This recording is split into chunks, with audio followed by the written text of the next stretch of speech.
Hello, welcome back.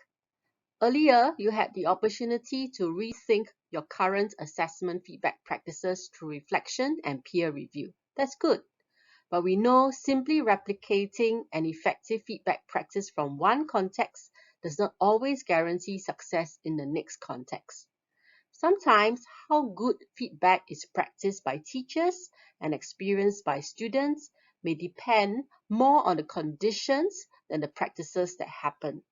Because without good conditions, that really constrains the kind of practices that can happen.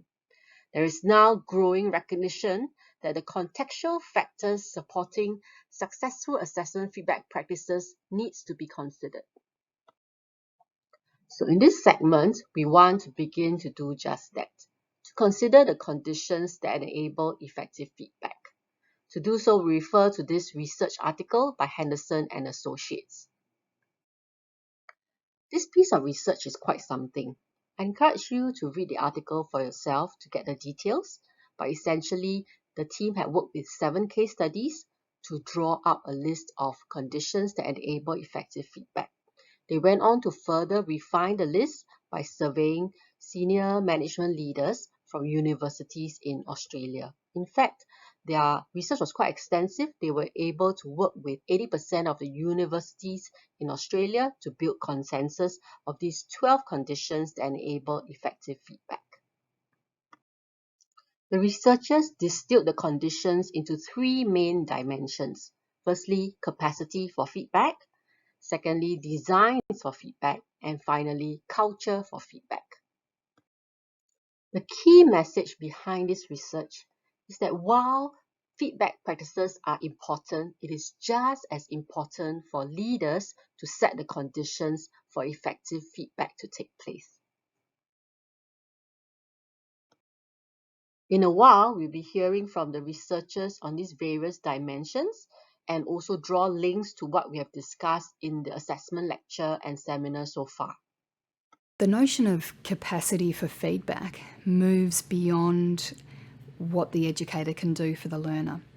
So if we think about words like agency, self-regulation, lifelong practice, this is that notion that learners know how to seek cues from the environment, how to make sense of those, particularly how to sort of make sense of those comments in compared to their own self-evaluation, and then how to use that information to improve their subsequent work.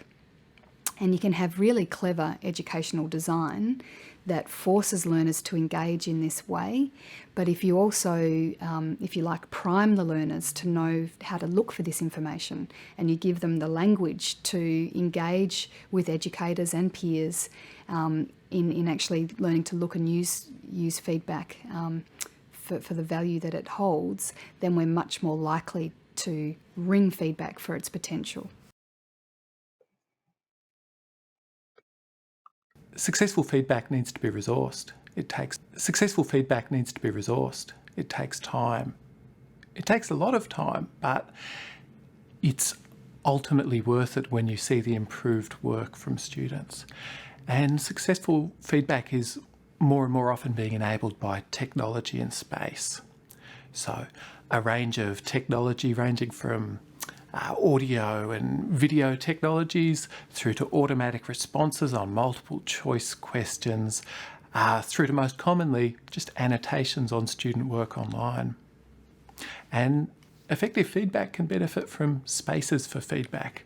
That might be a large class type setting with table groups where students can give each other peer feedback. And it might be more of a studio environment where you're seeing the work that students are doing. An important concept within feedback is the idea that students should be able to be active in this process. And what we might argue is that students need to have a degree of feedback literacy. Indeed, educators need feedback literacy. And so what we're talking about then is the ability to not only seek and use, but also to generate feedback. So we need to be able to seek it, to understand what information is going to be most useful for me to improve. Whether I'm an educator, I want to improve my own practice, or a learner, I want to improve, whatever I'm trying to study. But also to be able to use it. So we need to not only be able to seek it and understand it, but to be able to use it And we also need to be able to generate it. We understand that generating feedback, whether it's for peers or for oneself, is a really powerful process in order to be able to put ourselves in that active role and really to understand the feedback process as a whole. Establishing conditions that support students' capacity for feedback resonates with what we have talked about in the assessment lecture on supporting learners' agentic feedback engagement. So getting students to do ongoing comparison of their performance with different sources of feedback, for example, peer feedback, teacher feedback, against success criteria or against rubrics introduced at the feed up stage, are ways of getting them to make sense of feedback as well as to generate their own internal feedback. At the assessment lecture, we spend much time looking at these 4 feedback uptake designs in our various subject disciplines. Let's now hear from the researchers' perspectives on enabling conditions for designs for feedback. Good feedback designs require learners to use feedback comments from one task to another task. So just telling somebody some comments about the quality of their work without having a subsequent performance scheduled is potentially quite a useless act. We need to require follow-up performances again and again. Feedback design, I suppose, encompasses this idea that feedback is not an artifact.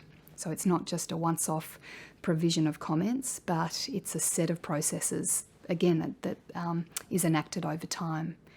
So when I think about the word design, I think about consideration, consciousness, thinking about what the end product is, and that there's a series of steps. So that very clear idea about learners engaging in a task, then engaging in information about the quality of their performance on that task, seeking that, interpreting it, using it to change their next performance on a similar or related task, that's what I see as design. And in a way, in this project, we've used this sort of catch cry of closing the loop. And I think that's a really nice metaphor for what we mean by design. Often when we think about feedback, we've used the image of a cannon where the educator loads up the cannonball, releases, sets sail their hopefully useful comments, and then they sort of feel like their job is done. But the idea of closing the loop is that you actually see what is the effect of that information, how are the learners engaging in it, and has it had an effect on their next performance. Students want feedback with respect to particular learning outcomes. These are the things students are supposed to be able to do on the completion of a unit of study. If we don't give them multiple chances to demonstrate that to us, they don't have this chance to sort of close the feedback loop, where giving them the information and then never seeing if they've improved from it. Because feedback's only feedback where it leads to change. We need to see that change. Culture of feedback really means people buying into and valuing feedback, people having a bit of a modern progressive understanding of what feedback is, and the rules and processes enabling people to do that sort of vision. An example of some processes that might not encourage a culture of feedback is where you have very high stakes tasks that people never act on again, and you bundle all the feedback comments into that. That can drive sort of a defensive, high stakes marks culture. In contrast, you might have a culture of feedback around encouraging many small tasks that build on each other, and you engage in sort of a formative conversation rather than a high stakes, big stick conversation. So in closing, I'd like to share with you a local case study of culture building for feedback that's been enabled by school-wide processes and educators having the flexibility to deploy resources to the best effect. So you click on this link, you'll be able to read the Riverside experience. As you read the article, I'd like you to also consider how these enabling conditions for effective feedback might look like in your subject discipline and in the context of your school. We'll be grappling with some of these ideas in the remaining part of our assessment seminar. See you then.